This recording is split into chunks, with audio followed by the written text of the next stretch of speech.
जय हिंद दोस्तों। आज की क्लास में हम लोग बात करेंगे मगध के उत्थान की। यानी जब हम अंगुत्तर निकाय और भगवती सूत्र की बात करते हैं तो उसमें 16 महाजनपद थे। उन 16 महाजनपदों में सबसे शक्तिशाली महाजनपद मगध बना। तो इसके बारे में बात करेंगे।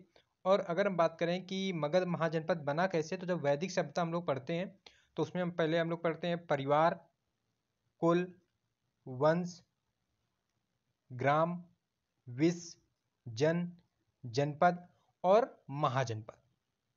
यानी जनपद के बाद महाजनपद। तो कितने हैं? 16। हालांकि जब हम पाणिनि की अष्टाध्यायी पढ़ते हैं तो उसमें 22 महाजनपदों का उल्लेख मिलता है, लेकिन जो सर्वसम्मति से मान्य है, आयोग द्वारा भी मान्य है, वो भगवती सूत्र और अंगुत्तर निकाय। और इन दोनों में सबसे सर्वसम्मति से मान्य है अंगुत्तर निकाय के 16 महाजनपद। तो याद रखना है मगध महाजनपद उनमें से एक है। अब पहले प्रश्नों में चर्चा करते हैं, बीच में हम लोग चर्चा करते रहेंगे। पहला प्रश्न है भारत के प्राचीनतम प्राप्त सिक्के। ठीक, तो भारत में प्राचीनतम प्राप्त धातु तो तांबा याद रखना है, लेकिन प्राचीनतम प्राप्त सिक्के की बात करें तो याद रखना है चांदी के सिक्के। इन्हीं चांदी के सिक्कों को आहत या पंचमार्क सिक्के कहा जाता है। इन्हीं चांदी के सिक्कों को आहत सिक्के या पंचमार्क सिक्के कहा जाता है। ठीक, अगर बात करें सोने के सिक्के की, तो सोने के सिक्के कुषाण वंश में चले। यानी कुषाण के जो सामंत गुप्त रहे, तो गुप्त और कुषाण के बीच कुषाण वंश का शासक था ह्यूनिक्स ने सोने के सिक्के चलाए। ठीक, तो आंसर क्या रहेगा? चांदी के सिक्के भारत के प्राचीनतम प्राप्त सिक्कों में से चांदी के हैं। इन्हें आहत व पंचमार्क भी कहा जाता है। कह रहा निम्नलिखित में से कौन सा सही सुमेलित नहीं है? यानी 16 महाजनपद और उनकी राजधानियां अपने को याद होनी चाहिए। वीडियो के अंत में या क्वेश्चन होने के बाद हम वो 16 महाजनपद और उनकी राजधानियां एक पूरा सुमेलित है उसको लेकर आए हैं, तो उसकी बात करेंगे। यहाँ पे हम लोग क्वेश्चन के अनुसार बात कर लेंगे। ठीक, तो पहला कह रहा है कि अंग की राजधानी चंपा, सही है। अगर बात करें, पहला सही हो गया। वत्स, तो वत्स की राजधानी कौशाम्बी, सही है। मत्स्य विराटनगर, यानी राजस्थान वाला क्षेत्र, वो विराटनगर। और जब हम महाभारत देखते हैं या पढ़ते हैं तो उसमें विराटनगर में पांडवों के 2 अंतिम अज्ञातवास बिताए गए, और वहीं पे अर्जुन द्वारा विराटनगर में जो नृत्यगंगना का वेश रखा गया, ऐसा कहानी हम लोग पढ़ते थे। वही मत्स्य विराटनगर का है। कौशल की जो राजधानी है वो ऐच्छत्र ना होकर ऐच्छत्र राजधानी है दोस्तों पांचाल की ऐच्छत्र है। तो कौशल की कौन सी है? तो कौशल की याद रखना है साकेत, ये श्रावस्ती। साकेत और श्रावस्ती किसकी है? कौशल की। तो कौन सुमेलित नहीं है? बी नंबर सुमेलित नहीं है, यही सही माना जाएगा। Answer B number. ठीक, एक तरफ राजा और दूसरी तरफ राज्य, यानी कौन राजा किस राज्य से संबंधित था। ठीक, तो देखो अगर हम लोग बात करें अजातशत्रु, तो हर्यक वंश का शासक अजातशत्रु, और हर्यक वंश कहाँ राज करता है? मगध में। ठीक, अगर बात करें प्रसेनजित, तो प्रसेनजित कहाँ के? कौशल के प्रसेनजित। कौशल के कौन है? प्रसेनजित। ठीक, उदयन कहाँ का शासक? तो उदयन शासक अपना माना जाता है वत्स का। और प्रगोत कहाँ के शासक हैं? अवंती की 2 राजधानियां, उत्तरी राजधानी उज्जैनी, और इसी अवंती को अवंतिका कहा जाता है, और दक्षिणी राजधानी महिष्मती। ठीक, तो उज्जैन का उल्लेख कहाँ मिलता है? तो मगध में पुराने शहरों में उज्जैन का नाम आता है। तो ये सम्मिलित हो गया। नीचे कोड देख लेंगे हम लोग। कोड के अनुसार अगर हम लोग बात करें तो ए का तीसरा, बी का दूसरा, C number is the correct answer. अगला प्रश्न है चंद्रप्रद्योत किस प्राचीन गणराज्य के राजा थे? चंद्रप्रद्योत किस प्राचीन राज्य के राजा थे? तो अभी हम लोगों ने ऊपर वाले प्रश्न में बात की, कहाँ के? अवंती के कौन है? प्रद्योत राजा थे। और अवंती यानी इसी का नाम अवंतिका है। इसकी 2 राजधानियां उज्जैनी और महिष्मती। अगले प्रश्न में बात करें हम, अभिलेखी साक्ष्य से प्रकट होता है कि नंद राजा के आदेश से एक नहर खोदी गई थी। यानी अभिलेखी साक्ष्य ये बताते हैं कि नंद राजा के आदेश से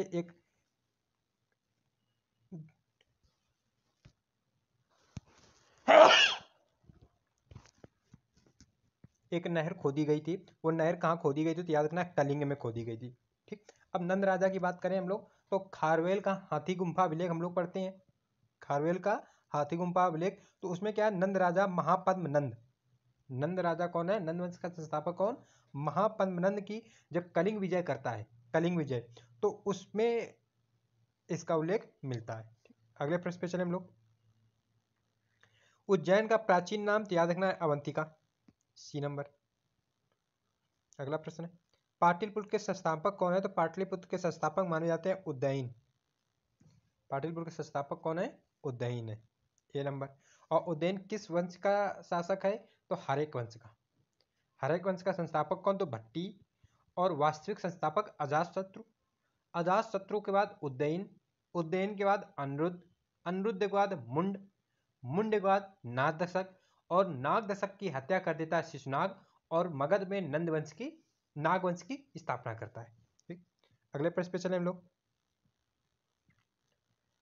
कह रहा पाटलिपुत्र को किस शासक ने सर्वप्रथम अपनी राजधानी बनाई, तो पाटलिपुत्र को सर्वप्रथम अपनी राजधानी बनाने वाला शासक रहा, राजधानी उदयन बनाते हैं, उदयन अपनी राजधानी बनाई, तो ऑप्शन में नहीं है, तो याद क्या रखना है, उदयन। कौन बनाता है, उदयन पाटलिपुत्र को अपनी राजधानी सर्वप्रथम बनाते हैं। ठीक, और अब ऑप्शन में जब उदयन नहीं है, तो जब मौर्य वंश हम लोग पढ़ते हैं तो चंद्रगुप्त मौर्य की बात आ जाती है। जब ऑप्शन में उदयन नहीं है तो यानी ये मौर्य वंश का प्रश्न चला गया, तो किसकी बात आएगी, चंद्रगुप्त मौर्य की। अगले प्रश्न पे चले हम लोग। मगध साम्राज्य का की राजधानी पाटलिपुत्र के बारे में निम्नलिखित में से कौन सा कथन सही है। यानी ये पूछता है कि पाटलिपुत्र की स्थिति कहाँ है, सोन और गंगा नदी पे है, सोन और गंगा नदी के बीच में है किसकी, पाटलिपुत्र की। पढ़ेंगे, पाटलिपुत्र पूरब में गंगा नदी से एवं उत्तर में चंपा नदी, नहीं, हमने कहा गंगा और सोन। पाटलिपुत्र उत्तर में गंगा नदी से एवं पश्चिम में सोन नदी से घिरा है, बी नंबर ही करेक्ट है। यानी उत्तर में गंगा नदी प्रवाहित होती है, और अगर हम बात करें पश्चिम में तो सोन नदी प्रवाहित होती है। ठीक, इससे घिरा है। अगले प्रश्न पे चले हम लोग। निम्नलिखित में से किस राजा ने पाटलिपुत्र बसाया था, तो याद रखना है उदयन ने पाटलिपुत्र बसाया था। अगला प्रश्न है, किस शासक द्वारा सर्वप्रथम पाटलिपुत्र का राजधानी के रूप में चयन किया गया, तो पाटलिपुत्र को राजधानी के रूप में उदयन द्वारा चयन किया गया। और मौर्य वंश में जब उदयन ऑप्शन न था इसके पहले वाले प्रश्न, इससे पहले और पहले वाले प्रश्न में, तो चंद्रगुप्त मौर्य, वो भी याद रखना है। अगला प्रश्न, उदयनवासवदत्ता की दंत कथा संबंधित है, तो उदयनवासवदत्ता की दंत कथा संबंधित है, वो उज्जैन से संबंधित है। ठीक, अगले प्रश्न पे चले हम लोग। प्रथम मगध साम्राज्य का उत्कर्ष किस शताब्दी में हुआ, तो मगध साम्राज्य का उत्कर्ष बौद्ध धर्म, जैन धर्म और जो आजीवक संप्रदाय है इसी के समकालीन रहा, तो ईसा पूर्व की चौथी शताब्दी में, सॉरी ईसा पूर्व की छठी शताब्दी में, ईसा पूर्व की छठी शताब्दी में इसका उदय होता है। ठीक, अगले प्रश्न पे चलते हैं हम लोग। विश्व का पहला गणतंत्र वैशाली में किसके द्वारा स्थापित किया गया, तो विश्व का पहला गणतंत्र वैशाली में जो स्थापित किया जाता है, वैशाली के, हम लोग क्या पढ़ते हैं, वैशाली के लिच्छवी, वैशाली के लिच्छवी, तो D number is the correct. अगले प्रश्न पे चले। ईसा पूर्व छठी सदी में विश्व की प्रथम गणतंत्रात्मक व्यवस्था कहाँ थी, तो वैशाली में थी, किसके द्वारा, लिच्छवियों द्वारा। अगला प्रश्न है, निम्न में कौन सा युग में उपयुक्त जोड़ी सही है, उपयुक्त, पार्श्वनाथ जनतंत्रिका, नहीं, बिंदुसार शाकवर्ण का, नहीं, स्कंदगुप्त गुप्त वंश का, मौर्य वंश का, नहीं, चेटक लिच्छवी वंश का, चेटक लिच्छवी वंश का, ये सही है। ठीक, तो D number is the correct answer. Answer कौन सा, डी नंबर। अगला प्रश्न, छठी शताब्दी ईसा पूर्व के 16 महान जनपदों में निम्नलिखित में से किस बौद्ध ग्रंथ में सूचना मिलती है, तो बौद्ध ग्रंथ कौन सा है, अंगुत्तर निकाय, अंगुत्तर निकाय में मिलती है। जैन धर्म के भगवती सूत्र में मिलती है। 16 महाजनपदों की सूची उपलब्ध है अंगुत्तर निकाय में, B number is the correct answer. अगला है, निम्न में कौन एक बौद्ध ग्रंथ 16 महाजनपदों का उल्लेख करता है, वही बार बार प्रश्न आ रहा है, अंगुत्तर निकाय। अगला प्रश्न, महाजनपद युग के 16 जनपदों के नाम बौद्ध साहित्य में प्रायः उल्लेखित मिलते हैं। निम्नलिखित में से किन जनपदों के नाम पाणिनि की अष्टाध्यायी से अष्टाध्यायी में उल्लेखित। हमने कहा पाणिनि के अष्टाध्यायी में 22 महाजनपद हैं और बौद्ध साहित्य अंगुत्तर निकाय में 16। तो जो पाणिनि और बौद्ध के कॉमन जो महाजनपद हैं वो मगध, अस्मक और कंबोज। कंबोज कश्मीर वाला क्षेत्र, अस्मक है दक्षिण, एकमात्र महाजनपद जो दक्षिण में था वो अस्मक, इसकी राजधानी पोतन या पैटर्न, ठीक। और मगध की राजधानी पाटलिपुत्र। तो मगध, अस्मक और कंबोज यानी ABC, A number is the correct answer. अगले प्रश्न पे चले हम लोग। निम्न में किन ग्रंथों में प्राचीन भारत के 16 महाजनपदों की सूची मिलती है? किसमें किसमें मिलती है? तो अंगुत्तर निकाय में मिलती है और कहाँ मिलती है? भगवती सूत्र में मिलती है। तो 2 और 4 अर्थात A number is the correct answer. 2 और 4 कूट करेक्ट है। अगला प्रश्न है, 16 महाजनपदों के युग में मथुरा इनमें से किसकी राजधानी थी? तो मथुरा राजधानी थी सूरसेन की। मथुरा किसकी थी? सूरसेन की राजधानी थी। अगले प्रश्न पे चले हम लोग। चंपा किस महाजनपद की राजधानी थी? ठीक, तो चंपा राजधानी थी अंग की राजधानी क्या थी दोस्तों? चंपा रही है, ठीक। अगले प्रश्न पे चलते हैं हम लोग।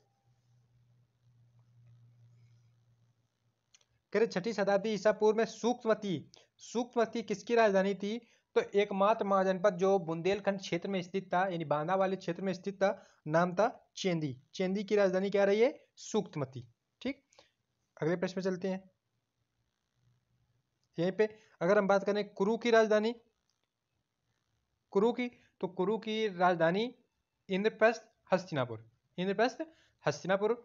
पांचाल की राजधानी अहिच्छत्र, अवंती की राजधानी उज्जैनी और महिष्मती। चेंदी की राजधानी सुक्तमती। अगले प्रश्न पे चले। गोदावरी नदी के तट पर स्थित महाजनपद था। गोदावरी नदी कहाँ की है? दक्षिण की है। तो दक्षिण में एकमात्र महाजनपद कौन सा था? अस्मक, जिसकी राजधानी पोर्टन। तो Asmaka is the C number is the correct answer. यहीं पे बात करें अगर हम लोग अवंती, तो अवंती की हमने बात की कि 2 राजधानियां, अवंती की 2 राजधानियां उज्जैनी और महिष्मती। वत्स की, तो वत्स की राजधानी कौशाम्बी। कंबोज की राजधानी राजौरी। अगले प्रश्न पे चले हम लोग। मगध की राजधानी कौन सी थी? तो मगध की राजधानी थी गिरिव्रज या राजगृह। अगला प्रश्न, मगध की प्रारंभिक राजधानी राजगृह या गिरिव्रज, बाद में कौन बनी? पाटलिपुत्र। अगला प्रश्न, प्राचीन महाजनपद मगध की राजधानी कौन सी थी? तो प्राचीन महाजनपद मगध की राजधानी की प्रथम राजधानी कह रहा है, पाटलिपुत्र तो दूसरे नंबर पे बनती है। तो कौन सी? इनमें से कोई नहीं। कौन सी थी? गिरिव्रज, राजगृह फिर पाटलिपुत्र। तो E number is the correct answer, इनमें से कोई नहीं। अगला प्रश्न, निम्न में कौन एक मगध साम्राज्य की राजधानी नहीं रही? ठीक, तो मगध साम्राज्य की राजधानी कौशाम्बी नहीं रही। गिरिव्रज, राजगृह और पाटलिपुत्र ये तीनों रही हैं, कौशाम्बी इसकी राजधानी नहीं रही। अगले प्रश्न पे चलते हैं। प्राचीन श्रावस्ती का नगर विन्यास किस आकृति का था? तो श्रावस्ती का नगर विन्यास अर्धचंद्राकार था। B number is the correct answer. Magadha के किस प्रारंभिक शासक ने राज्यारोहण के लिए अपने पिता की हत्या की एवं स्वयं इसी कारणवश अपने पुत्र द्वारा मारा गया? तो मगध महाजनपद का एकमात्र वंश प्रत्यहंता वंश। कौन सा? हर्यक वंश। हर्यक वंश का शासक कौन रहा? तो हर्यक वंश का शासक अजातशत्रु रहा, जिसने अपने पिता की हत्या की। तो B number is the correct answer. Haryanka वंश का संस्थापक भट्टी, वास्तविक संस्थापक की बात करता है तो बिंबिसार, वास्तविक संस्थापक बिंबिसार का पुत्र अजातशत्रु। बिंबिसार को बौद्ध ग्रंथों में श्रोणिक कहा जाता है और अजातशत्रु का अगर उपाधि या उपनाम की बात करें तो फुड़िक, याद रखना है। भट्टी के बाद बिंबिसार के बाद अजातशत्रु के बाद उदयन के बाद अनिरुद्ध के बाद मुंड और मुंड के बाद नागदशक, और नागदशक की हत्या कर देता है नागवंश का संस्थापक शिशुनाग। अगला प्रश्न, अजातशत्रु के वंश का नाम क्या था? तो हर्यक वंश था। अगला प्रश्न है, राजकुमार जो अपने पिता के मृत्यु के लिए उत्तरदायी था? अजातशत्रु को भारतीय इतिहास में प्रथम प्रत्यहंता शासक माना जाता है। अगला प्रश्न है, कह रहा किसने मगध साम्राज्य में वज्जी गणराज को हराकर आत्मसात किया था? तो वज्जी गणराज को हराकर अजातशत्रु ने आत्मसात किया था। D number is the correct answer. अगला प्रश्न है, मालवा क्षेत्र पर मगध की सत्ता का विस्तार निम्न में से किसके शासनकाल में हुआ? तो मालवा क्षेत्र में मगध की सत्ता का विस्तार अगर हम बात करें तो याद रखना है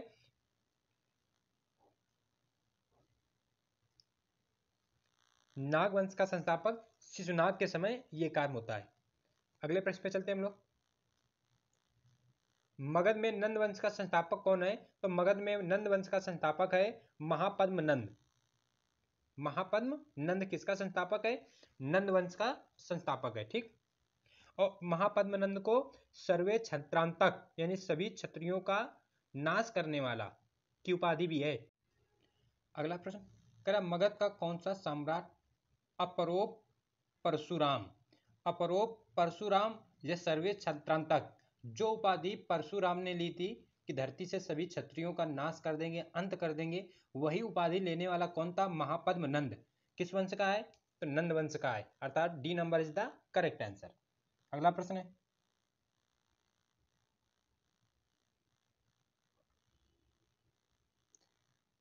नंद वंश के पश्चात मगध पर किस राजवंश ने शासन किया? तो नंद वंश के संस्था के बाद मगध पर शासन करने वाला शासन वंश बना मौर्य। अगर हम बात करें कि मगध पर शासन करने वाले जो वंश है उनका क्रम, तो पहला वंश बृहद्रथ वंश जिसका संस्थापक बृहद्रथ, इसके बाद उसका पुत्र जरासंध, और जरासंध और भीष्म यानी महाभारत में जरासंध और भीष्म की कहानी मिलती है। ऐसा मिलता है कि बृहद्रथ की कोई संतान न थी, तो जरा नाम की राक्षसी से जयद्रथ का जन्म हुआ। किसका पुत्र? बृहद्रथ का। और इसके बाद बीच में शासक जो रहे वो अज्ञात रहे। इसके बाद सीधे आता है रिपुजन। रिपुजन की हत्या कर देता है हर्यक वंश का संस्थापक भट्टी, यानी जो बृहद्रथ वंश के जो शासक थे उनका सामंत था। और इसके बाद हर्यक वंश पड़ा। हर्यक वंश का अंतिम शासक रहा नागदशक, जिसकी हत्या कर देता है शिशुनाग और नागवंश की स्थापना करता है। ठीक, नागवंश के अंतिम शासक कालाशोक की हत्या कर देता है महापद्म नंद और नंदवंश की स्थापना करता है। नंदवंश का अंतिम शासक घनानंद, और घनानंद की कहानी चंद्रगुप्त मौर्य और कौटिल्य, विष्णुगुप्त, इनकी कहानी हमें पता है। तो ये क्रम हो गए बृहद्रथ वंश, हर्यक वंश, नंदवंश, नागवंश, नंदवंश और मौर्य वंश। अगले प्रश्न पे चले हम लोग। राजा नंद का उल्लेख करने वाला अभिलेखीय प्रमाण है? तो राजा नंद का उल्लेख करने वाला खारवेल अभिलेखीय प्रमाण है। A number is the correct answer. अगला प्रश्न है, निम्न मगध राजवंशों का क्रम, देखो क्रम आ गया, इसमें बृहद्रथ वंश नहीं है, छोड़ दो। हर्यक वंश, हर्यक वंश के बाद कौन आता है? तो हर्यक वंश के बाद आता है नंद वंश, जिसकी स्थापना शिशुनाग ने की। नंद वंश के बाद कौन आता है? तो मौर्य वंश। मौर्य वंश के बाद कौन आता है? शुंग वंश। मौर्य के बाद कौन आता है? शुंग वंश आता है। ठीक, तो कौन सा होगा? 4 1 3 2, 4 1 3 2, B number is the correct answer. अगर हम मगध में मौर्य तक की बात करें तो याद रखना है बृहद्रथ वंश, हर्यक वंश, नागवंश, नंदवंश और मौर्य वंश। अगला प्रश्न है, गौतम बुद्ध के समय का प्रसिद्ध वैद्य जीवक जिसके दरबार से संबंधित था? तो प्रसिद्ध वैद्य जीवक का दरबार का संबंधित था Prasenjit. C number is the correct answer. ठीक, अब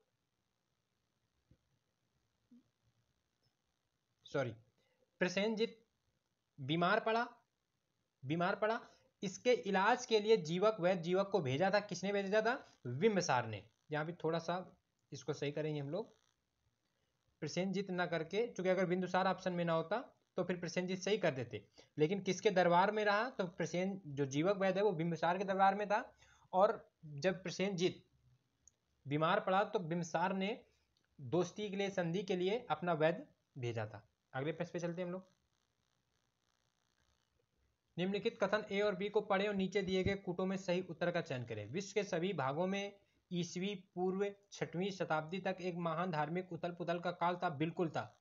बात करें सुकरात की बात करें या हम बात करें भारत में बौद्ध धर्म, जैन धर्म की, चीन में बात करें कार्ल मार्क्स की बात, ऐसे मतलब पूरे विश्व में 6ठी शताब्दी के आसपास बड़ा उथल पुथल था। क्यों था?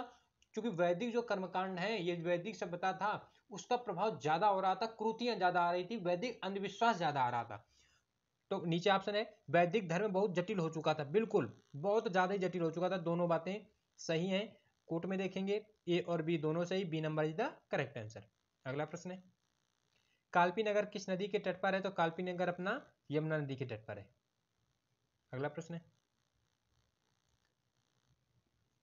कुछ महाजनपद हैं और उनकी राजधानियां हैं, ठीक। और ये चारों चारों महाजनपद उत्तर प्रदेश से संबंधित हैं। जब उत्तर प्रदेश स्पेशल हम लोग पढ़ते हैं तो उसमें 8 महाजनपद, 16 में से 8 कहाँ हैं? उत्तर प्रदेश में।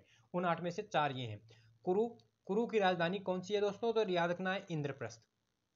कुरु की राजधानी इंद्रप्रस्थ। पांचाल की राजधानी अहिच्छत्र, ठीक। कौशल की राजधानी साकेत और वत्स की राजधानी कौशाम्बी। तो 4 3 1 2 कोट में देखेंगे 4 3 1 2 B number is the correct answer. अगले प्रश्न पे चलते हैं, ठीक। इनको भी हम लोग सम्मिलित करेंगे। एक तरफ महाजनपद है, दूसरी तरफ उनकी राजधानियां हैं। हमने कहा मत्स्य, मत्स्य राजस्थान और इसकी राजधानी क्या रही है? विराटनगर। कुरु की अभी पिछले प्रश्न में हम लोगों ने बात की, इंद्रप्रस्थ। सूरसेन की राजधानी मथुरा।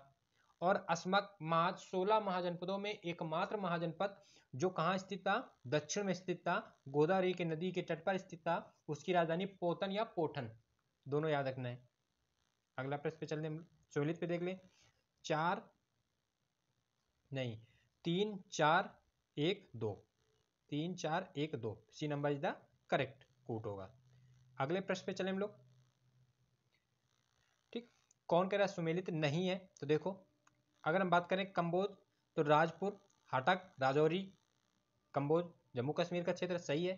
अस्मक, पोटन या पोतिल, ये भी सही है। सूरसेन, सूरसेन की कौशाम्बी नहीं है। कौशाम्बी किसकी दोस्तों? तो कौशाम्बी है वत्स की।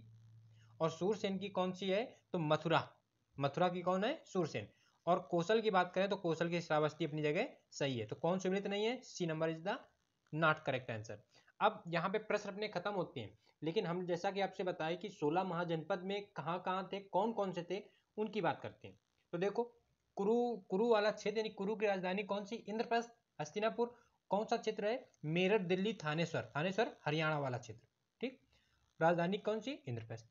पांचाल की राजधानी, पांचाल की राजधानी दो मिलती हैं, उत्तरी राजधानी अहिच्छत्र और दक्षिणी काम्पिल, ठीक, फरुखाबाद वाला क्षेत्र।